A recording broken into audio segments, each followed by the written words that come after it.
इस नए और बेहद खास विश्लेषण में स्वागत है। अक्सर जब भी प्राचीन सभ्यताओं का जिक्र होता है तो सबसे पहले दिमाग में क्या आता है? शायद कुछ खंडहर या फिर म्यूजियम में रखी कोई पुरानी चीज। लेकिन भारतीय ज्ञान परंपरा और हमारी सांस्कृतिक विरासत की कहानी इससे बिल्कुल अलग है। दरअसल ये पिछले लगभग 5000 सालों से लगातार बहने वाली एक जीवंत धारा है।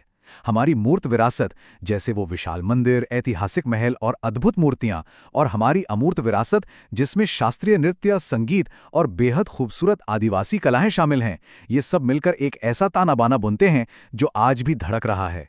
ये कोई बोरिंग सा इतिहास नहीं है, बल्कि एक ऐसा स्पंदित दर्शन है जिसने समय के साथ हर नए विचार को अपनाया और खुद को और भी समृद्ध किया।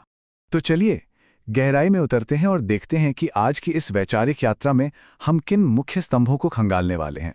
शुरुआत करेंगे 64 कलाओं के उस प्राचीन ढांचे से जिसने हमारी नींव रखी। उसके बाद विशाल मंदिरों और महलों के स्थापत्य को समझेंगे, मूर्तिकला के पीछे छिपे विज्ञान को डिकोड करेंगे और फिर प्रदर्शन कलाओं यानी नृत्य और संगीत के भाव और लय को महसूस करेंगे। और अंत में इन सभी धागों को समेटते हुए ये निष्कर्ष निकालेंगे कि कैसे ये प्राचीन ज्ञान आज के आधुनिक युग में भी एक जीवंत दर्शन बना हुआ है। प्राचीन भारत की शिक्षा व्यवस्था की एक सबसे खूबसूरत बात यह थी कि वहाँ शिक्षा और कला के बीच कोई दीवार नहीं थी। किसी भी इंसान के संपूर्ण विकास के लिए 14 विद्याओं और 64 कलाओं का एक बहुत ही वैज्ञानिक सिस्टम बनाया गया था। और मजे की बात यह है कि ये कलाएं सिर्फ मनोरंजन के लिए नहीं थी, बल्कि आध्यात्मिक उत्थान का एक अहम रास्ता थी। हमारे पौराणिक आख्यानों में एक बहुत ही अद्भुत ऐतिहासिक संदर्भ आता है। उज्जैन में गुरु सांदीपनि के आश्रम में भगवान श्री कृष्ण ने मात्र 64 दिनों के बहुत ही छोटे से समय में इन सभी 64 कलाओं और 14 विद्याओं में पूरी तरह से महारत हासिल कर ली थी। जरा सोचिए, इसमें आयुर्वेद के अध्ययन से लेकर वैदिक ज्ञान को समझने के लिए जरूरी 6 वेदांगों तक सब कुछ शामिल था। ये ढांचा हमें साफ साफ बताता है कि एक सुसंस्कृत व्यक्ति बनने के लिए बौद्धिक और आध्यात्मिक दोनों स्तरों पर निपुण होना कितना जरूरी था। अब आते हैं अपने दूसरे भाग पर, स्थापत्य, मंदिर और महल। आइए देखते हैं कि कैसे हमारे उन प्राचीन दार्शनिक आदर्शों को विशाल और बिल्कुल जमीन से जुड़े यथार्थ में तराशा गया। हिंदू मंदिर वास्तुकला को अगर हम ध्यान से समझें तो ये असल में पूरे ब्रह्मांडीय ढांचे का एक भौतिक रूप है। इसे मुख्य रूप से 2 बहुत ही शानदार शैलियों में देखा जा सकता है। उत्तर पश्चिम और मध्य भारत में विकसित हुई नागर शैली और दक्षिण भारत में विकसित द्रविड़ शैली। अब नागर शैली के मंदिर एक ऊंचे पत्थर के चबूतरे पर बनाए जाते हैं और इनका जो शिखर होता है वो वक्राकार यानी घुमावदार होता है, बिल्कुल एक पर्वत की चोटी की तरह। आमतौर पर इनमें कोई बहुत बड़ी चारदीवारी या विशाल प्रवेश द्वार नहीं होते, लेकिन इसके बिल्कुल उलट द्रविड़ शैली के मंदिर जमीनी स्तर पर ही बनते हैं। पर इनकी असली पहचान होती है इनके विशाल प्रवेश द्वारों से, जिन्हें गोपुरम कहा जाता है। द्रविड़ मंदिरों में मुख्य गर्भगृह के ऊपर का जो टावर होता है, जिसे विमान कहते हैं, वो नागर शैली की तरह घुमावदार नहीं होता, बल्कि एक सीढ़ीदार पिरामिड के आकार का होता है। जब हम द्रविड़ शैली की इस भव्यता की बात करते हैं तो सच कहूं तो ये पूरी तरह से एक सिनेमाई अनुभव की तरह है। एक पल के लिए तंजौर के बृहदीश्वर मंदिर की कल्पना कीजिए। इसे 11वीं सदी में राजा राज चोल प्रथम ने बनवाया था और इसका विमान 66 मीटर ऊंचा है। इन मंदिरों के प्रांगण इतने विशाल होते हैं कि लगता है जैसे वे अपने भीतर एक पूरा का पूरा शहर समेटे हुए हों। यहाँ गोपुरम आकार में इतने ऊंचे और भव्य हो गए कि वे मुख्य मंदिर के टावर को भी बौना महसूस कराने लगे। ये विशाल संरचनाएं केवल ईंट और पत्थर का ढेर नहीं है, ये उस दौर के शासकों के तकनीकी ज्ञान और उनकी आध्यात्मिक गहराई का एक बहुत ही मजबूत और स्थायी प्रमाण है। और सिर्फ हिंदू मंदिर ही क्यों, बौद्ध वास्तुकला ने भी इस पूरे परिदृश्य को एकदम से बदल कर रख दिया था। जरा इस संख्या पर गौर करें, 84,000। सम्राट अशोक के शासनकाल के दौरान पूरे भारत में स्तूपों के निर्माण की एक ऐसी अभूतपूर्व लहर आई जिसने इतिहास रच दिया। ऐतिहासिक संदर्भों से पता चलता है कि उन्होंने भगवान बुद्ध के पवित्र अवशेषों को निकालकर पूरे भारतीय उपमहाद्वीप में 84,000 स्तूपों में वितरित कर दिया था। इस एक अकेले कदम ने बौद्ध वास्तुकला को उस ऊंचाई पर पहुंचा दिया जिसकी उस युग में कल्पना करना भी शायद मुश्किल था। और यही वास्तुकला बहुत ही शानदार तरीके से दिखाती है कि कैसे एक भौतिक ढांचा संपूर्ण दर्शन को अपने अंदर समेट सकता है। मध्य प्रदेश का सांची का महान स्तूप केवल प्रार्थना की जगह नहीं है, बल्कि ये पूरे ब्रह्मांड के 5 शुद्ध तत्वों का एक वास्तुशिल्पीय स्वरूप है। इसे ऐसे समझिए, इसका वर्गाकार आधार पृथ्वी का प्रतिनिधित्व करता है, इसका विशाल अर्धगोलाकार गुंबद जल का, उसके ठीक ऊपर का शंक्वाकार शिखर अग्नि का प्रतीक है, सबसे ऊपरी हिस्से का कमल और अर्धचंद्र वायु को दर्शाते हैं, और इसका जो सबसे ऊपरी शीर्ष बिंदु है वो परम ज्ञान का प्रतीक है। यानी जब भी कोई इस स्तूप के सामने खड़ा होता है तो वो वास्तव में पूरे ब्रह्मांड के संतुलन को महसूस कर रहा होता है। वास्तुकला में भारतीय ज्ञान परंपरा की एक और बहुत बड़ी खासियत इसका आत्मसातीकरण रहा है, यानी नई चीजों को अपनाना। इंडो इस्लामिक वास्तुकला के आने से गुंबद और मेहराब आए। मध्य प्रदेश के मांडू में मौजूद प्रांतीय वास्तुकला इसका एक अत्यंत उत्कृष्ट उदाहरण है। दो कृत्रिम झीलों के बीच खड़ा 15वीं सदी का जहाज महल बिल्कुल ऐसा लगता है मानो कोई पानी का जहाज तैर रहा हो। लेकिन इसकी सुंदरता से भी ज्यादा हैरान करने वाली चीज है यहाँ की वैज्ञानिक प्रतिभा। इस महल में उपयोग किए गए पानी को सर्पिल जल चैनलों यानी स्पाइरल वाटर चैनल्स के माध्यम से शुद्ध किया जाता था और फिर उसे बागवानी के लिए इस्तेमाल किया जाता था। एक तरह से हम इन्हें प्राचीन भारत की पहली पर्यावरण अनुकूल इमारतें या ग्रीन बिल्डिंग्स कह सकते हैं। वास्तुकला के इन विशाल महलों से अब आगे बढ़ते हैं अपने तीसरे भाग की ओर, मूर्तिकला, आकार और विज्ञान। आइए अब उस सूक्ष्म कला की दुनिया में प्रवेश करते हैं जहां आकार और भौतिक विज्ञान एक दूसरे से बहुत ही खूबसूरती से मिलते हैं। मौर्योत्तर काल में मुख्य रूप से 3 अलग-अलग मूर्तिकला शैलियों का स्वतंत्र विकास हुआ, जो हमारे सामने एक बहुत ही दिलचस्प दृश्य कथा पेश करती हैं। पहली है गांधार शैली, जो सिल्क रूट पर होने के कारण ग्रीको रोमन यथार्थवाद से काफी प्रभावित थी। इसमें बुद्ध को अपोलो देवता के समान घुंघराले बालों और सुडौल मांसल शरीर के साथ दिखाया गया। दूसरी है मथुरा शैली, जो पूरी तरह से स्वदेशी थी। इसमें शारीरिक बनावट से ज्यादा आध्यात्मिक सुंदरता पर बल दिया गया, और ये शैली बहुधार्मिक थी, जहां बौद्ध, जैन और हिंदू मूर्तियां एक साथ बनी। और तीसरी है दक्षिण भारत की अमरावती शैली, जहां बेहतरीन सफेद संगमरमर का इस्तेमाल हुआ। अमरावती के मूर्तिकारों ने एक कदम और आगे बढ़कर सिर्फ एकल मूर्तियों के बजाय पूरी की पूरी कहानियों को अत्यंत गतिशीलता और प्रवाह के साथ पत्थरों पर उकेर दिया।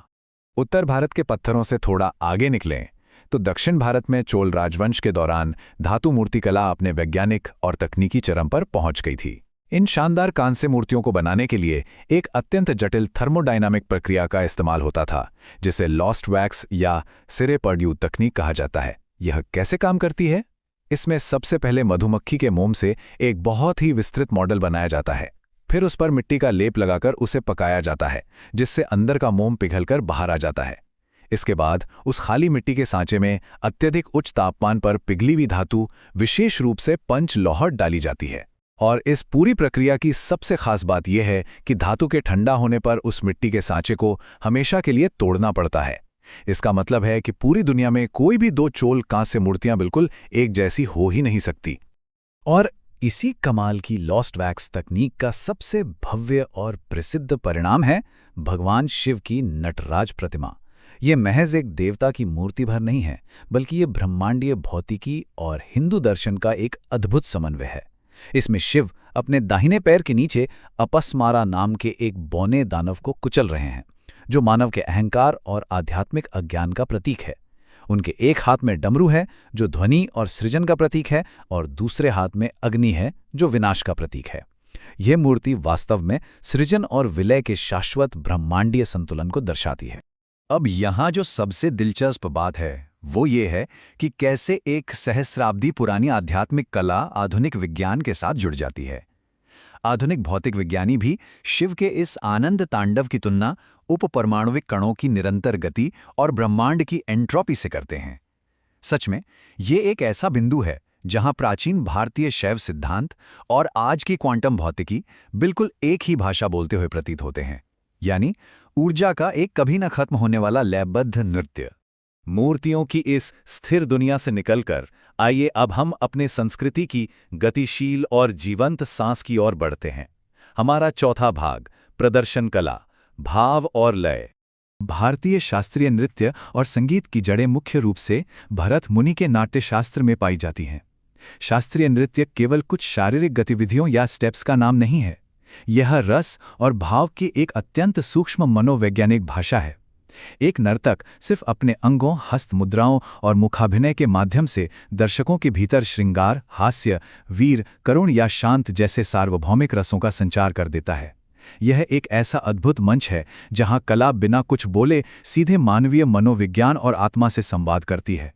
और अगर संगीत की बात करें तो हालांकि भारतीय शास्त्रीय संगीत का मूल स्रोत एक ही है, लेकिन ऐतिहासिक विकास के कारण ये दो प्रमुख शाखाओं में बंट गया, उत्तर भारत का हिंदुस्तानी संगीत और दक्षिण भारत का कर्नाटक संगीत। हिंदुस्तानी संगीत एक कलाकार को सुधार और विविधता यानी इम्प्रोवाइजेशन की अपार स्वतंत्रता देता है। इसमें विशिष्ट घराने होते हैं और रागों को गाने के लिए सुबह या शाम जैसे बहुत ही सख्त समय के नियम लागू होते हैं। वहीं दूसरी ओर कर्नाटक संगीत पूरी तरह से स्वदेशी है।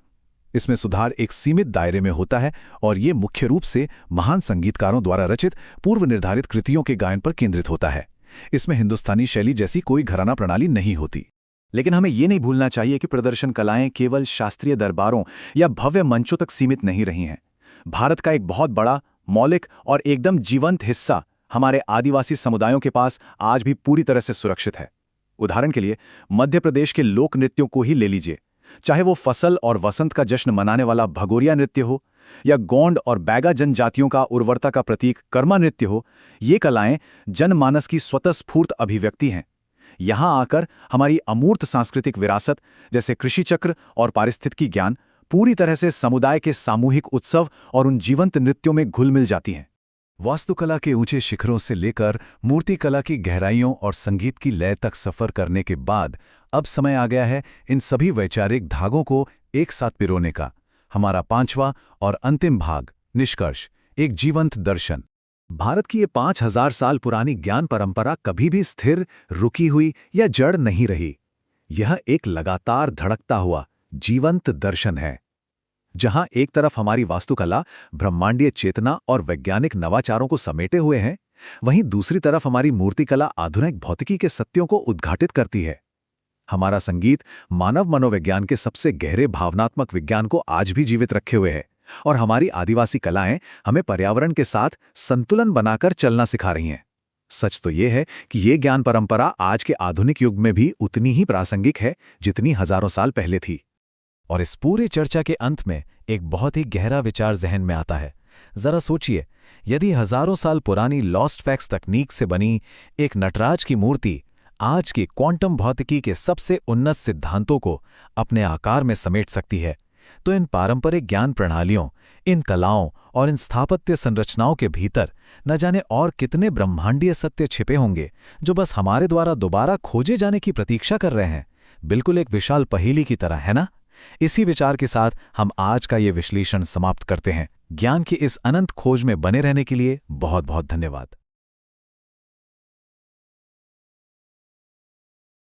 नमस्कार, हमारे इस नए एक्सप्लेनर में आपका बहुत बहुत स्वागत है। जब हम प्राचीन भारत के बारे में सोचते हैं तो अक्सर हमारे दिमाग में सिर्फ मंदिरों, पूजा पाठ और कर्मकांड की तस्वीरें सामने आती है ना? लेकिन आज हम इन स्थानों को एक बिल्कुल अलग नजरिए से देखने वाले हैं। क्या आपने कभी सोचा है कि ये जगहें सिर्फ आस्था के केंद्र नहीं, बल्कि वैज्ञानिक अनुसंधान, कमाल की इंजीनियरिंग और फॉर्मल एजुकेशन की एक बहुत बड़ी चलती फिरती लैबोरेटरीज थी? आज हम यही डिकोड करने वाले हैं कि कैसे हमारे इन प्राचीन केंद्रों ने साइंस और फिलॉसफी को आपस में ऐसे ब्लेंड किया जो आज भी हमें हैरान कर देता है। तो चलिए सीधे टॉपिक पर आते हैं और देखते हैं आज हम किन किन चीज़ों पर बात करेंगे। हम इंडियन नॉलेज सिस्टम के बेसिक से शुरू करेंगे, फिर अयोध्या के आर्कियोलॉजिकल फैक्ट्स, प्रयागराज और बनारस के एजुकेशन हब, उज्जैन की एस्ट्रोनॉमी और सांची और तिरुपति की कमाल की वास्तुकला को डिकोड करते हुए साइंस और फिलॉसफी के इस बेहतरीन संगम को समझेंगे। अब सबसे पहले ये समझते हैं कि ये इंडियन नॉलेज सिस्टम या IKS आखिर है क्या। देखिए, ये कोई पुरानी किताबों में धूल खाती हुई थ्योरी नहीं है। ये एक ऐसा कमाल का और अलाइव फ्रेमवर्क था जहां एस्ट्रोनॉमी, मैथमेटिक्स, मेडिसिन और मेटलर्जी जैसे हार्डकोर साइंसेस को गहरी फिलॉसफी के साथ पिरोया गया था। और सबसे दिलचस्प बात, इसे आगे बढ़ाने के लिए सिर्फ किताबों का सहारा नहीं लिया गया, बल्कि मंदिरों और स्मारकों जैसी टैंजिबल यानी ठोस इमारतों और कुंभ मेले या वैदिक मंत्रों जैसी इंटैंजिबल परंपराओं के जरिए इसे जनरेशन दर जनरेशन हम तक पहुंचाया गया। चलिए अपनी इस दिलचस्प जर्नी की शुरुआत करते हैं हमारे पहले पड़ाव से, अयोध्या, आर्कियोलॉजी और उसका इतिहास। अयोध्या को हम सब एक महाकाव्य के बैकड्रॉप के तौर पे तो जानते हैं, लेकिन जरा इसके आर्कियोलॉजिकल डेटा पर नजर डालिए। यहाँ जमीन के नीचे दबी हर एक परत हमें इतिहास की एक अनब्रोकन चेन दिखाती है। 1970 के दशक में प्रोफेसर बी लाल ने जब यहाँ खुदाई शुरू की तो उन्हें नॉर्दर्न ब्लैक पॉलिश्ड वेयर और 12 खंभों के बेस मिले। फिर 2002 और 3 में ASI यानी आर्कियोलॉजिकल सर्वे ऑफ इंडिया ने जब इसे और डिटेल में एक्सकैवेट किया तो 50 से ज़्यादा पिलर बेस सामने आए। यहाँ दो बहुत ही खास स्ट्रक्चर्स मिले। पहला मकर प्रणाली, जो हिंदू मंदिरों में पानी निकालने का एक टिपिकल डिज़ाइन होता है, और दूसरा अमालक। और इसी मलबे से 2003 में नागरी लिपि और संस्कृत में लिखा विष्णु हरि शिलालेख भी रिकवर हुआ। ये सारे ऑब्जेक्टिव डेटा पॉइंट्स चीख कर बताते हैं कि यहाँ एक बहुत ही भव्य प्राचीन संरचना मौजूद थी जो सदियों तक कायम रही। और बात सिर्फ खुदाई में निकले पत्थरों की नहीं है। अगर हम हिस्टोरिकल रिकॉर्ड्स को खंगालें तो इस जगह का सोशल इम्पैक्ट और भी क्लियर हो जाता है। 1510 ईस्वी के आसपास जब गुरु नानक देव जी ने अयोध्या का दौरा किया था, तब सिख परंपरा के अनुसार उन्होंने कहा था कि ये नगरी श्री रामचंद्र जी की है, इसलिए यहाँ दर्शन करने चाहिए। इसके अलावा अबुल फजल ने अपनी किताब आईने अकबरी में भी इसे एक प्रमुख तीर्थ स्थल माना है। इसका सीधा सा मतलब ये है कि अलग अलग दौर में अलग अलग कम्युनिटीज़ के हिस्टोरिकल डॉक्यूमेंट्स में इस स्थल ने अपनी अहमियत लगातार बनाए रखी है। अब आर्कियोलॉजी से आगे बढ़ते हैं हमारे दूसरे फोकस एरिया पर, प्रयागराज और वाराणसी, जो उस दौर के बहुत बड़े एजुकेशन हब थे। क्या आप जानते हैं कि प्रयागराज का कुंभ मेला सिर्फ एक धार्मिक जमावड़ा या डुबकी लगाने की जगह नहीं था? इसे आप एक तरह की ओपन इंटेंजिबल स्पिरिचुअल यूनिवर्सिटी मान सकते हैं, जहां देश भर के स्कॉलर्स आके अपने आइडियाज एक्सचेंज करते थे। और अगर हम फॉर्मल एजुकेशन की बात करें तो रामायण काल का महर्षि भारद्वाज का आश्रम एक प्रॉपर यूनिवर्सिटी की तरह काम करता था। वहाँ सिर्फ दर्शन और ग्रामर नहीं पढ़ाए जाते थे, वहाँ बाकायदा आयुर्वेद यानी मेडिसिन, धनुर्वेद यानी मिलिट्री साइंस और यहाँ तक कि विमान शास्त्र यानी एरोनॉटिक्स जैसे सब्जेक्ट्स भी पढ़ाए जाते थे। आप देख रहे हैं, साइंस और स्पिरिचुअलिटी के बीच उस समय कोई दीवार थी ही नहीं। ऐसा ही कुछ कमाल का एजुकेशन सिस्टम हमें बनारस में भी देखने को मिलता है। वाराणसी तो जैसे एक ओपन लेबोरेटरी थी, जहां शास्त्रार्थ यानी लॉजिकल दार्शनिक बहसों का एक तगड़ा कल्चर था। अगर आप वहां के पाठशालाओं के स्ट्रक्चर को देखें तो वो बहुत ही वेल डिफाइंड और डाइवर्स था। संस्कृत पाठशालाओं में वेद और एस्ट्रोलॉजी पढ़ाई जाती थी। महाजनी पाठशालाएं खासकर ट्रेडर्स के लिए रिजर्व थीं, जहां मैथ्स और अकाउंटिंग पर फोकस होता था। वहीं मकतब और मदरसों में कुरान, अरबी और फारसी की पढ़ाई होती थी। मतलब ये एक ऐसा डिसेंट्रलाइज्ड लेकिन पावरफुल सिस्टम था जो सोसाइटी के हर एक प्रोफेशन की डिमांड को बड़ी ही खूबसूरती से पूरा करता था। लेकिन अब एक बहुत ही स्वाभाविक सवाल हमारे दिमाग में आता है, जब ये लोग फिलॉसफी और वेदों के अध्ययन में इतने व्यस्त थे तो उसी दौरान बिना किसी मॉडर्न टेलीस्कोप या कंप्यूटर के इन्होंने इतने सटीक एस्ट्रोनॉमिकल कैलकुलेशंस आखिर कैसे कर लिए? जाहिर है ये कोई जादू नहीं था, इसके पीछे प्योर मैथ्स, ज्योमेट्री और हार्डकोर इंजीनियरिंग थी। चलिए इसे समझते हैं। और इसी के साथ हम आते हैं अपने तीसरे टॉपिक पर, उज्जैन, जो प्राचीन भारत का एस्ट्रोनॉमी सेंटर था। उन सटीक खगोलीय गणनाओं का सीक्रेट मध्य प्रदेश से उज्जैन में छिपा है। उज्जैन सिर्फ महाकाल की नगरी नहीं है, बल्कि ये एंशिएंट इंडिया का जीरो मेरिडियन था, यानी हमारी अपनी प्रधान मध्याह्न रेखा, जहां से टाइम कैलकुलेट किया जाता था। 18वीं सदी में महाराजा सवाई जयसिंह द्वितीय ने एक कमाल की वैज्ञानिक प्रॉब्लम नोटिस की। उन्होंने देखा कि पीतल के छोटे इंस्ट्रूमेंट से जो कैलकुलेशंस हो रहे हैं उनमें माइनर एरर्स आ रही हैं। तो उन्होंने इसका क्या सोल्यूशन निकाला? उन्होंने उन छोटी मशीनों को हटाकर विशाल पत्थरों और चूने की ऐसी भारी भरकम वेधशालाएं बनवा दी। वहां सम्राट यंत्र है जो सूर्य की परछाई से बिल्कुल परफेक्ट लोकल टाइम बताता है। दिगांश और शंकु यंत्र जैसे टूल्स तारों की एंगुलर पोजीशन और लैटिट्यूड कैलकुलेट करते हैं। पत्थर की इन जायंट स्ट्रक्चर्स ने इंसानी और मशीनी गलतियों को लगभग जीरो कर दिया था। यह साइंस के प्रैक्टिकल एप्लीकेशन का एक मास्टर स्ट्रोक था। चलिए एस्ट्रोनॉमी को यहीं छोड़ते हैं और बढ़ते हैं अपने चौथे हिस्से की तरफ, सांची और तिरुपति, जहां आर्किटेक्चर अपने चरम पर था। हमने आर्कियोलॉजी देखी, एजुकेशन देखा और साइंस देखा। अब जरा इस ज्ञान को पत्थरों पर उकेरे जाते हुए देखिए। सांची के महान स्तूप के इवोल्यूशन को समझना बहुत ही इंटरेस्टिंग है। इसका जो आधा गोलाकार या हेमिस्फेरिकल डिज़ाइन है ना, वो दरअसल पूरे ब्रह्मांड का एक फिजिकल सिंबल है। और मज़े की बात यह है कि ये एक दिन में नहीं बन गया था। मौर्य काल में ये सिर्फ ईंटों का एक स्तूप था। फिर शुंग काल में इसके ऊपर पत्थर की कोटिंग और बाउंड्री वॉल बनाई गई, और बाद में सातवाहन काल में इसके चारों तरफ वो मशहूर और खूबसूरत तोरण यानी गेटवेज खड़े किए गए। मतलब सदियों तक अलग अलग साम्राज्यों ने एक ही विजन पर काम किया और उसमें अपना कॉन्ट्रीब्यूशन दिया। अब आप शायद सोच रहे होंगे कि इन विशाल तोरण द्वारों का एक्चुअल पर्पस क्या था। दरअसल ये उस जमाने के आम लोगों के लिए विजुअल टेक्स्ट बुक्स का काम करते थे। इन पर जातक कथाएं उकेरी गई थीं, जैसे छदंत जातक की कहानी से लोगों को सैक्रिफाइस और माफी मांगना सिखाया गया। महाकपि जातक से एक अच्छे और निस्वार्थ लीडर की क्वालिटीज बताई गईं। इसमें सबसे गजब का फैक्ट यह है कि बुद्ध को इन पर कभी भी इंसानी रूप में नहीं दिखाया गया। इसे एनाइकॉनिक आर्ट कहते हैं। उनके होने का एहसास सिर्फ प्रतीकों से कराया गया। ये इस गहरी फिलॉसफी को दर्शाता है कि बुद्ध कोई इंसान नहीं बल्कि अवेयरनेस की एक स्टेट है। पत्थरों के जरिए मासेस को एजुकेट करने का ये क्या शानदार और इनोवेटिव तरीका था। और सांची की शांतिपूर्ण वास्तुकला से निकलकर अगर हम साउथ की तरफ आएं तो द्रविड़ वास्तुकला हमें तिरुपति में हैरान कर देती है। 7 पहाड़ियों पर फैला ये पूरा कॉम्प्लेक्स सिर्फ खूबसूरत नहीं है, ये हाईली स्ट्रक्चर्ड है। इसके एंट्रेंस के सीक्वेंस को ही देख लीजिए। सबसे पहले आता है महाद्वारम, जो 50 फुट ऊंचा आउटर गेट है। उसके बाद आता है वेंडी वाकली, यानी चांदी का प्रवेश द्वार जो आपको और अंदर ले जाता है। और फाइनली बंगारू वाकली, यानी वो सुनहरा दरवाजा जो सीधे मेन सैंक्टम या गर्भगृह तक जाता है। ये आर्किटेक्चरल डिजाइन यूं ही रैंडम नहीं है। ये इंसान की उस जर्नी को फिजिकली रिप्रेजेंट करता है, जहां वो बाहरी भौतिक दुनिया से कटकर धीरे धीरे अंदरूनी आध्यात्मिक दुनिया में प्रवेश करता है। और सिर्फ इमारत ही नहीं, इस विशाल मंदिर का मैनेजमेंट भी अपने आप में एक साइंस है। तिरुपति में वैखानस आगम नाम का एक बहुत ही सख्त रूटीन फॉलो किया जाता है। सुबह भगवान को जगाने वाली सुप्रभात सेवा से लेकर रात की एकांत सेवा तक सब कुछ बिल्कुल घड़ी की सुइयों की तरह सटीक टाइमिंग और कड़े डिसिप्लिन के साथ होता है।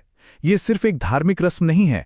अगर आप इसे ध्यान से देखें तो ये एक फ्लॉलेस ऑपरेशंस और मैनेजमेंट सिस्टम है जो हमें बताता है कि इंडियन नॉलेज ट्रेडिशन में अनुशासन की क्या अहमियत थी। तो अब हम आते हैं अपने आखिरी और सबसे अहम सेक्शन पर, साइंस और फिलॉसफी को एक साथ सिंथेसाइज करना। अगर हम अब थोड़ा जूम आउट करके पूरी पिक्चर देखें तो एक चीज बिल्कुल साफ हो जाती है। अयोध्या के आर्कियोलॉजिकल एविडेंस, बनारस की ओपन लेबोरेटरीज, उज्जैन की एस्ट्रोनॉमी और सांची तिरुपति की इंजीनियरिंग, ये सब अलग अलग नहीं हैं बल्कि एक ही सिस्टम के आपस में जुड़े हुए हिस्से हैं। हमारी इन प्राचीन व्यवस्थाओं ने अपने ज्ञान को बड़ी चालाकी से आर्किटेक्चर और ओरल ट्रेडिशंस में एनकोड कर दिया था ताकि वो हमेशा जिंदा रहें। और आज हमारी नई नेशनल एजुकेशन पॉलिसी यानी NEP 2020 भी इसी विजन को मॉडर्न रिसर्च के साथ वापस लाने की कोशिश कर रही है। ये सिर्फ बीते हुए कल का महिमा मंडन करना नहीं है, बल्कि ये समझना है कि इस सिस्टम के अंदर सस्टेनेबिलिटी, पर्यावरण के प्रति सम्मान और मेंटल वेलबींग का जो फॉर्मूला छिपा है वो आज के समय की सबसे बड़ी मांग है। तो अब इस सब के बाद एक बहुत ही वैलिड और प्रोवोकेटिव सवाल हमारे सामने आता है।